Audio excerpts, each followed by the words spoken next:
किस पे आ पड़ी? प्रभु यीशु मसीह पर आ पड़ी, है ना। क्योंकि प्रभु यीशु मसीह पे निंदा लोग, अब देखो जब प्रभु यीशु मसीह को वो पकड़ा के जब ले गए थे राजा के सामने, तो उन्होंने कहा भाई किसको छोड़ूं, उसको छोड़ूं या बरअब्बा को छोड़ूं? उन्होंने क्या किस पे क्या कहा? बरअब्बा को। उस डाकू को छोड़ दिया उस निर्दोष के लिए। आज यही तो होता है, निर्दोष जेल में होता है और डाकू बाहर घूम रहे होते हैं, होता कि नहीं होता है? आज भी यही सीन है। क्यों? क्योंकि वो चलता आ रहा है पीढ़ी से पीढ़ी, वो डाकू बाहर घूम रहा है ना, वही उसकी संतानें जो सारे उलट पलट के ये लड़ाई झगड़े मार पिटाई ये सब जो होते हैं, ये उसी की संतानें घूम रही है। हालेलुया। जो करता कोई और है, भरते बेचारे निर्दोष है। उनको ही तो बचाना है।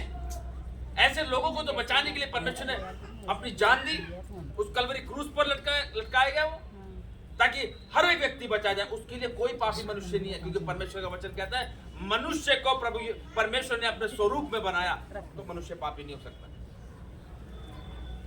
लेकिन शैतान उनके अंदर घुसकर उनसे पाप कराता है। हालेलुया। आप उस चीज को समझे, आप उस चीज को समझे कि यार ये गलत काम है, मैं नहीं करूंगा आज से। ये देह परमेश्वर की है, उसने अपने स्वरूप में मुझे बनाया है, मैं जैसा भी हूं वो परमेश्वर का हूं। हालेलुया। मैं जैसी भी हूं परमेश्वर की हूं। आज लोग भेदभाव करते हैं, गोरा है, काला है, पीला है, सफेद है, क्या है? कुछ नहीं है, परमेश्वर है। बोलो, परमेश्वर ने बनाया है, और परमेश्वर ने जिसको बनाया है वो अद्भुत और उत्तम है वो। हालेलुया। आज लोग सोचते हैं भाई मैं तो काला हूं, मैं तो गोरा हूं। नहीं, कुछ ही नहीं भाई, कुछ ही नहीं है। ये देखो आप मनुष्य हो बस, और परमेश्वर ने बनाया उसे और अपने स्वरूप में बनाया। सबसे बड़ी बात, किसी इंसान की पूंछ नहीं लगी हुई या लगी हुई है। क्यों? क्योंकि परमेश्वर ने अपने स्वरूप में उसे बनाया। वो जानता उसे कि ये मेरा बेटा और ये मेरी बेटी है। वो इसलिए उसको बचाने के लिए आया, क्योंकि वो संसार के अभिलाषाओं में पड़कर शैतान के चुंगल में फंसे पड़े हैं। उससे भी बचाने के लिए परमेश्वर आया इस पृथ्वी पर, ताकि मेरे बच्चे बच जाएं, ये नाश न हो, ये उलट फेर की बातों से हट जाए, ये जाने, मुझे पहचाने में इस पृथ्वी पर क्यों आया, मैंने क्यों बलिदान दिया, ताकि हर एक बच्चा बचाया जाए। हालेलुया। आज उसकी पुकार पता नहीं आप सुन पाते कि नहीं सुन पाते। जो सुनता है परमेश्वर से बात करता है, इसका मतलब, और परमेश्वर उसी से बात करेगा जो उसके बेटे, रियल बेटे और बेटियां होंगे। हालेलुया। परमेश्वर बात करता है, वो बताता है परमेश्वर सारी बातें। वो चाहता है कि हर एक बच्चा उसकी आवाज को सुने। वो कैसे सुनेगा? वो जब तक वो वचन को नहीं पढ़ेंगे। जब वो वचन को पढ़ेंगे, देखना परमेश्वर उनसे स्वयं बातें करेगा। हालेलुया।